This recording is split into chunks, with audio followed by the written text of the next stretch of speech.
Hello, and welcome to the Shape and Grain section of the Brush Creator series. So we're going to start with Shape and Grain. So before we go anywhere, here in Stroke, I want to point out we're going to keep spacing at 100 for demonstration purposes through most of this video. So what that's going to do, I mentioned this in the last video, this shape is a 512 by 512 image. Is a PNG image, and you can use a couple different things instead of just PNG. So right here you can see our image library for our shapes. We're actually going to import, and here you can see actually right inside of this folder. Now if we look at one of these different images, we right click on it, you can see it is a 512 by 512 PNG, 512, bit depth 32 PNG file. Now this doesn't have to be a PNG, and it doesn't have to be 512 by 512, that's just what's standardly used. You have the options of PNG, JPEG, bitmap, TIFF, W or WebP, HEIF, HEC. I'm not sure how those are pronounced, but the options are right here for any of the files that can be used as a shape or a grain. This actually translates into textures and a number of different file types inside of Rebelle 7. We are going to create our own for this video. So here we're going to use the liner, and this is going to look awfully sloppy. I'm going to choose liner 2 and switch to the erase mode. We're going to make ourselves a little arrow. This will help define a couple things in this video. Now I'm leaving a little bit of transparency around the edge of the arrow in order to help illustrate certain points at different sections. Using the transform tool, and I have nothing else on the layer right now, so this is easy. Just pressing transform, and I'm going to rotate it so this is actually completely horizontal. Now we're going to select it using the selection tool, keyboard shortcut M. Typically you might want to shoot for an exact square, but this will illustrate something as it is. So we're going to click on shape. We're going to choose import selection here inside the image library. Now we have our selection here. Note, it's facing the exact opposite direction. We're going to deselect with Control D. Now the reason this is facing the opposite direction, we go into the navigator, notice that we have flip, shift plus H selected, which I accidentally pressed before this video, but it's a good learning moment. All right, so we have our shape right here. Now, because we have the stroke spacing, let's set this back up to 100. What this is going to do is this is going to put this image. Now, this is not a 512 by 512 image. We open it up, we go here, we scroll down to our image here. You can see the shape right here. This is actually 114 by 89. That's okay. We can work with that, and we can adjust the size using texture properties right here. Scale, we can increase. We don't actually need to increase this very much. We're going to just get this to fill a little closer towards the outside of this shape. Back here in stroke spacing, at 100 means 100% of this shape right here in the source section. This is going to appear right next to itself. Now we have, again, this little bit of transparent section here, so we're going to get some interesting results. We're going to go back to stroke, and we're going to adjust this so that we have a really clean example here. We're going to set this to 0 so that pressure does not affect the size of the brush at all. We want pressure to affect size 0%. Okay, let's go back over here to shape and grain. You can see our shape and grain, and we're diffusing. So we're going to bring diffusion, our water, to 1. So we don't have any diffusion, changing the shape of our brush here. Okay, so we can see this. Now this arrow is actually a pretty sharp shape, and we're getting over here something that's a little bit washed out. That's because our grain is filtering this contrasted shape over here, is filtering it with the grayscale in it. It's like washing out some of the strength of this shape image. So we're going to choose our grain plane 255. 255 is the transparency level of what passes through, and that would be full transparency. Okay, so you can see here we've got this nice shape. It's doing a very good job of replicating what we're seeing here. Let's bring the scale down to 100.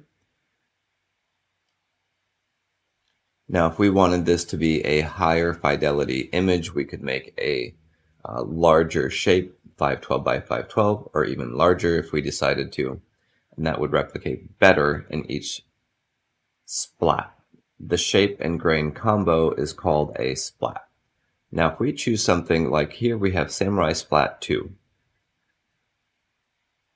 Notice that every single splat, the shape and grain combo, this going down is missing the same piece on every single one. Now, the reason these are different, if we scroll down, notice random start offset is checked. Now, because we have random start offset unchecked, it won't do that anymore. So every time we do this, notice that this and this, they overlap almost completely. So we're going to see almost nothing on the screen. And here when we look at the top of the brush creator, liner 3, you can see almost nothing is being put down every single time. Now here we have a couple different options. We can lock aspect ratio. We can unlock it and change the dimensions. Let's invert this for right now so we can really see. Make it narrower, fatter, wider, shorter. We're going to lock that aspect ratio again and keep this at 100%. We can change the direction using the rotate option. Now all of our arrows face down, left, and up. Let's put it back. Here we can flip it horizontally, and here we can invert it. This is going to do something very different. For a shape like this may not make sense, or it might be exactly what you're looking for. All right, we're going to set that back, and we're going to close our texture properties. Grain has the same options here. Now this is going to do something different because our grain is kind of like a lens over a flashlight. So the black is going to be where it's blocking the light or paint from going through. The white is going to be where it allows the light or paint to pass through. Now the brightness and contrast make a big difference here. So if we turn this down, again, the grayness of this will mute our shape till we have almost nothing coming through. And here we have a strong shape coming through because this is very white. And as we push this out even further, notice that the black area has become gray. Now contrast, we can increase the contrast. This is going to make this all a little sharper, but you may lose some fidelity, some softness that appears around the edges if you have a little bit of transparency in your shape over here. This can reduce that out, as well as adjusting the contrast here. Notice as I bring contrast up that the opaque sections have disappeared. Brightness, again, you can do the same thing, muting this shape by reducing the brightness. Okay, let's set this back at 0. We're going to choose Sponge 2, close our image library. This is going to let a lot of the arrow shape pass through. And let's increase the size of our brush. You can really see that grain passing through. If you want something more interesting here, you can use something more interesting. I have a peacock. And let's bring the size of this up. Notice as I put this down, we can see some of the feathers of the peacock in the image. Now if we decrease the scale, we can see more of the image. This tiles by default. Let's bring this back up to 100% and bring this back to our sponge 2. I have a number of custom images here. You won't find these in yours. You can import images very easily into the grain and shape libraries. Now you can have more than one shape and grain combo. This splat, you can have 4 splats. So we're going to duplicate this. 2, notice 2 of 2, 3 of 3, 4 of 4. And to keep this simple, we're going to change the direction of each of these arrows. So let's go to 2. We're going to rotate this down. Go to 3, rotate it left, go to 4, and rotate this up. A very interesting shape here. Now, as I paint on the screen, and let's do something real quickly just to kind of illustrate what's normally going on. Normally, your stroke will not be set to a spacing of 100.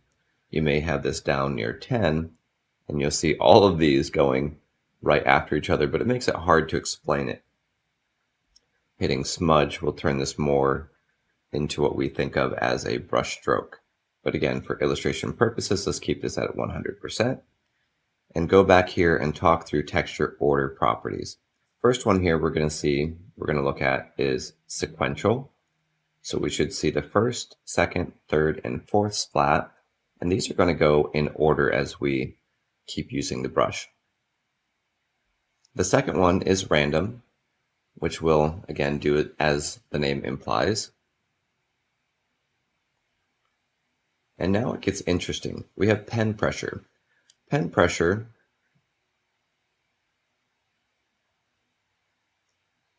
means that with a low pen pressure, a slightly more than low, a medium pen pressure, and a heavy pen pressure, we're going to get the first splat, the second splat, the third splat, and the fourth splat. So let's do that. Light pressure, medium, medium heavy, and heavy pressure. Now with this you can control a lot of different things in a brush.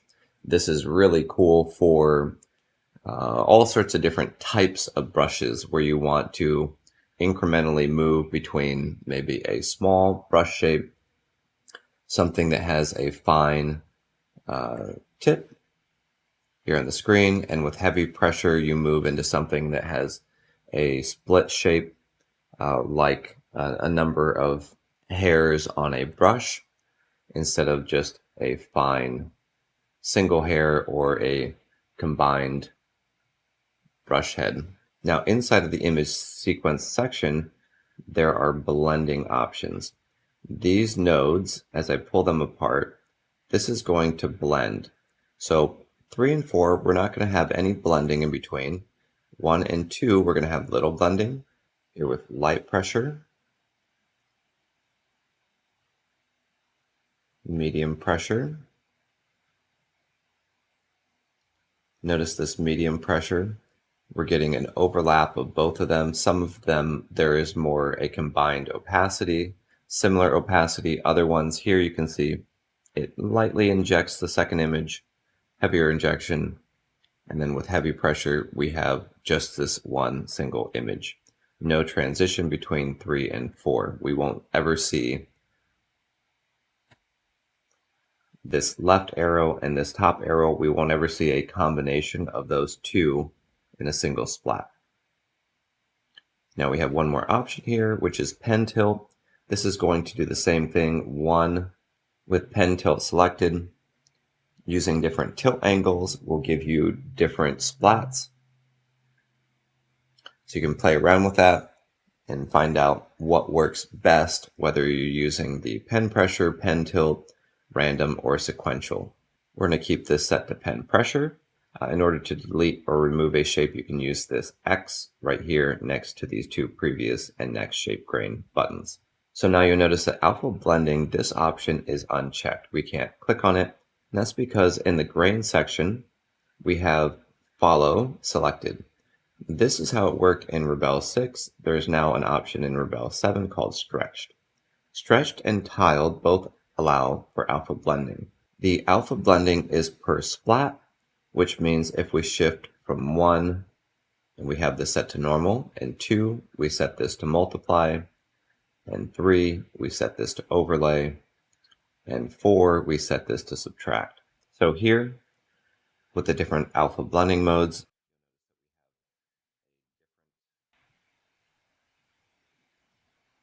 you can use this to have one shape and grain, adding a normal splat, and another one subtracting it. So you can create some really interesting patterns, shapes, and brushes this way. We're going to reduce this down to a single splat and clear the layer. Let's go down into shape. Here we have the angle property. So here we have this just to the right, adjusting this almost 90 degrees. And as I do this, you can see the shape is changing on the screen, so you can very easily adjust this where you want. Now, angle jitter, this is a randomizer. This is a percentage of angle, 22%, 50% angle jitter or randomness,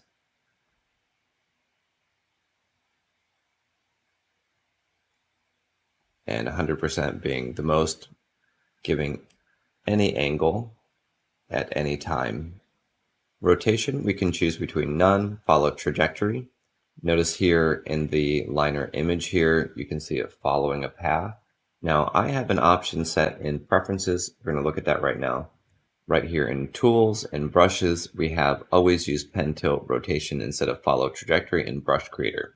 If this is checked, then this option right here is still going to use pen tilt if it's available. Choosing force rotation mode will force it to follow the brush. So here we can go around the screen and notice that this is following the direction that the brush is going.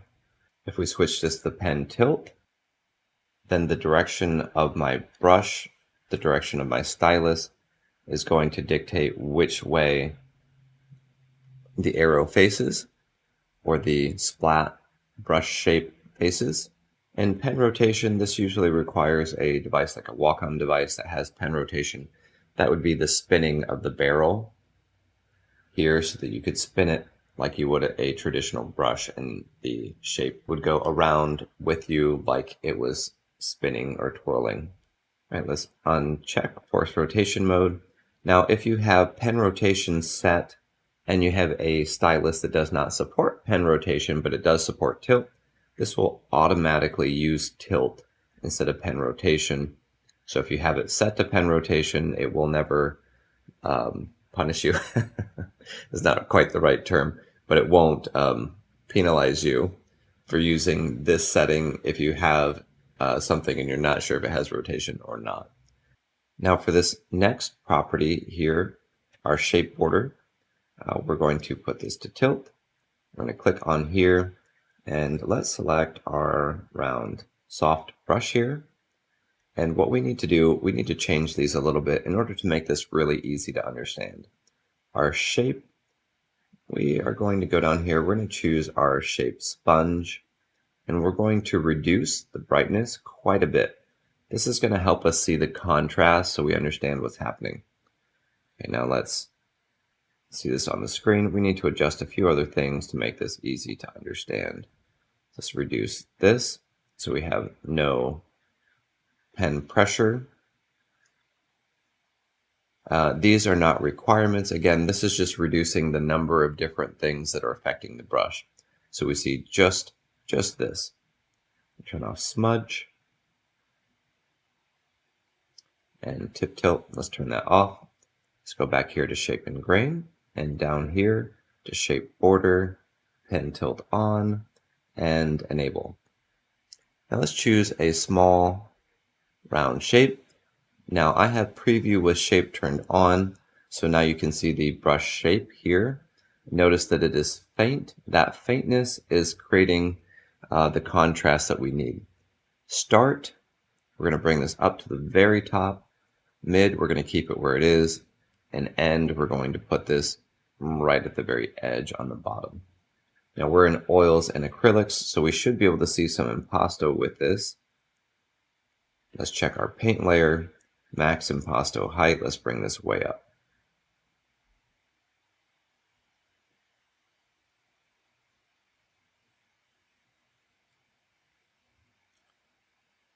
Now what you can see is inside of this brush, you can see this raised section here. There's two lines, one on the outside, one on the inside. Again, those right here are outside and inside. Let's take our pressure and reduce this down to a single node so that we're not having to guess what's going on, and we're going to keep this really high.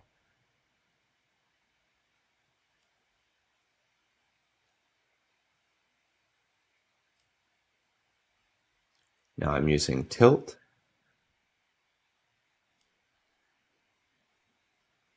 Using our tilt and our pen pressure, this is keeping this at its full contrast, its full impasto. If we bring this down here, you're going to see lighter versions of it, and with pressure, we're going to see a thicker shape border. Now here we can see this isn't quite lined up perfectly. You can see that they're individual splats. We go back here to stroke. Now let's increase the spacing up to 100. Here as I'm using tilt on the screen, you can see I'm going between the different positions. Let's go ahead and make this more practical so we understand what's going on. If we bring the spacing down, notice that we get this shape border showing up in all the splats. As we decrease the spacing here, notice it gets a little smoother and starts to look a little bit more like what we would expect with a brush with a shape border. If we turn on smudge, this starts getting smoother. And then if we allow this curve to use pressure, now what we're going to start to see is we'll start to see the thickness, the impasto, being varied by how hard we're pushing. If we turn on follow trajectory, make sure that we use force rotation mode because we have that setting in preferences. Now, as we push, we can increase the impasto of the shape border. We see this following our line. This is making a lot of sense. And again, if we want this to be a little more buttery, we can turn on smudge.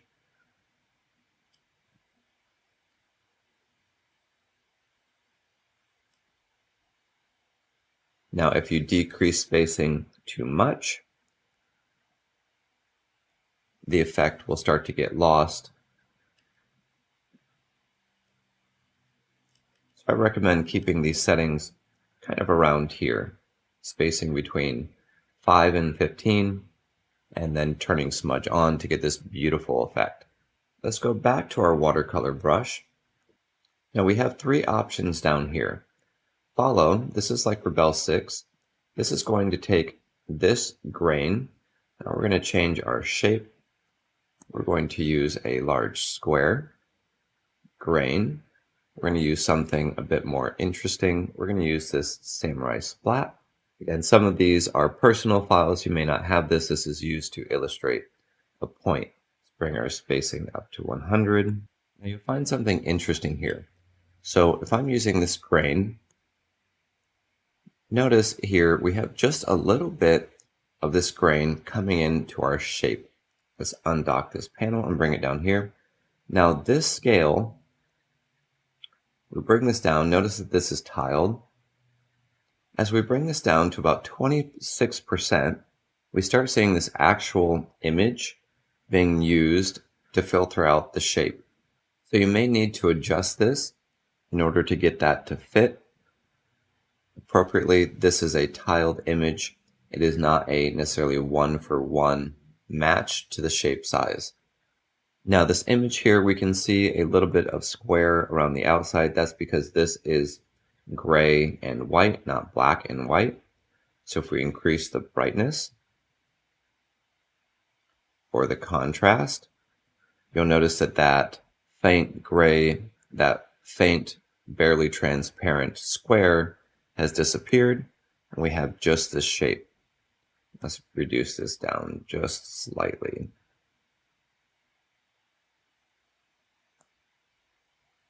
All right, now we have the whole thing. Now if we choose stretched,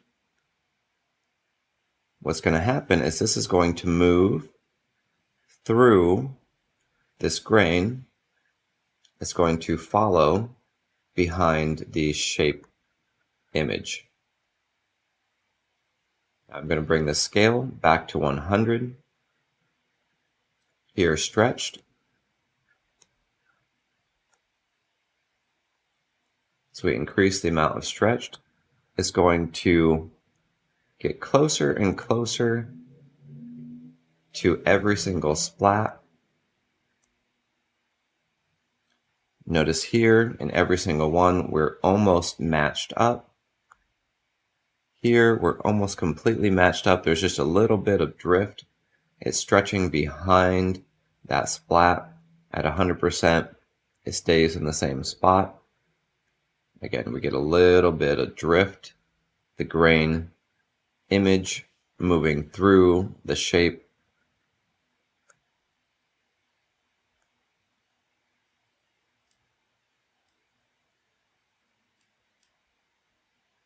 Let's put this at 95% and look at these next properties. Grain smoothing, let's increase the size of the brush.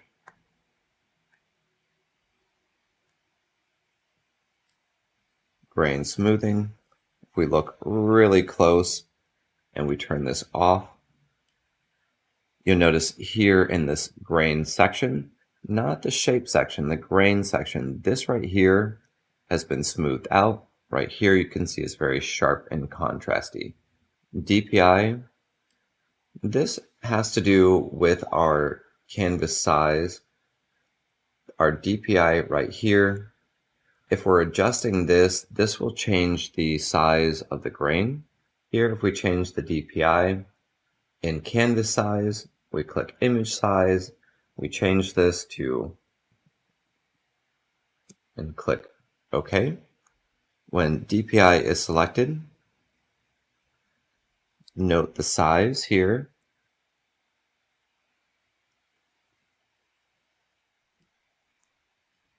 And because DPI is selected here, notice that this and this, these were actually the same sizes on different size canvases. So on a 400 DPI canvas, this looks roughly about half the size because the canvas is larger. This will keep that stable in between the changes in canvas and DPI settings. So when DPI settings is selected, what that means is that the scale here, the scale of the grain, will use the canvas, image size, canvas, DPI settings right here. So if I scale this up, that will adjust the scale of the grain to match it.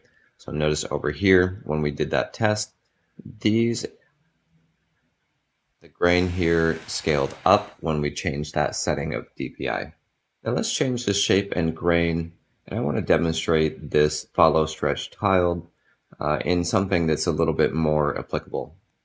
So we're going to use here, shape 4, grain, we're going to use sponge 2, so that it passes a lot of the shape grain through it.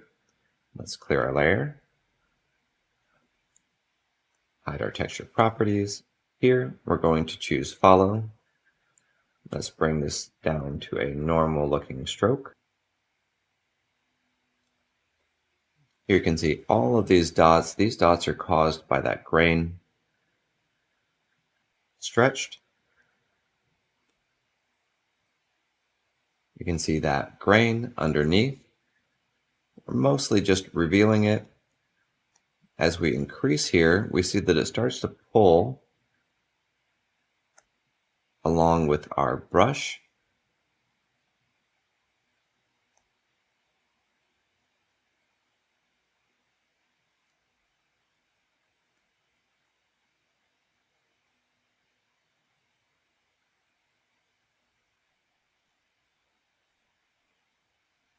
Having this set to 100 produces a little bit more consistent result. Having a little bit less than 100 is going to let this vary. So every single brush stroke is going to be different than the one before. Again, I don't recommend putting that at 100. It's going to be very similar to follow. Tiled, again, like we demonstrated before, it's just going to reveal this grain underneath. This next section, I'm going to use the peacock grain, again, a custom one, and shape in order to explain this next section. So we have this set to tiled, so it's going to reveal what's underneath. Here, let's put this on stretched. Let's put this down at 90. So we get a neat effect here. And random start offset.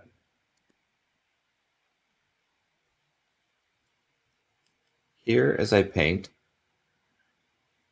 now let's put this to follow. To make this less confusing because this is changing as we go. Every time I start painting, we're going to start at a different location on this grain.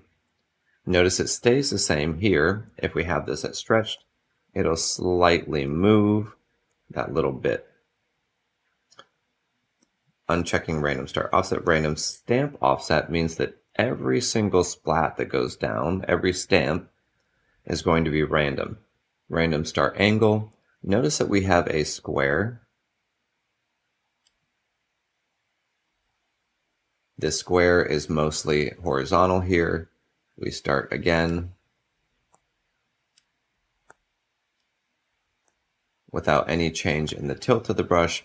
This angle is rotating. Angle jitter.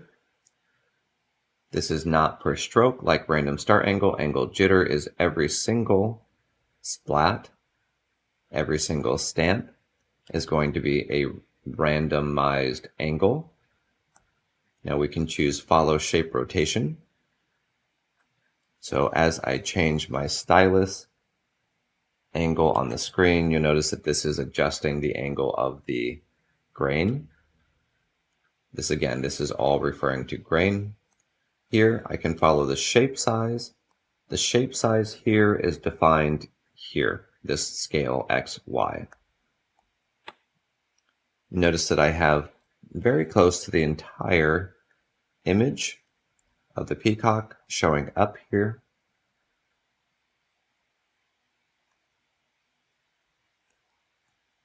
We choose follow brush size, and as I decrease the size of my brush, you'll notice that the grain has also shrunk. If I uncheck this, notice that I'm getting this larger grain image, but it's not following the brush size. Now, as I turn on some of these, you'll notice that certain other ones will turn off. Those can't be used while this one is being used. The same thing with follow brush size. That concludes the shape and grain section. In the next video, we're going to be going over paint.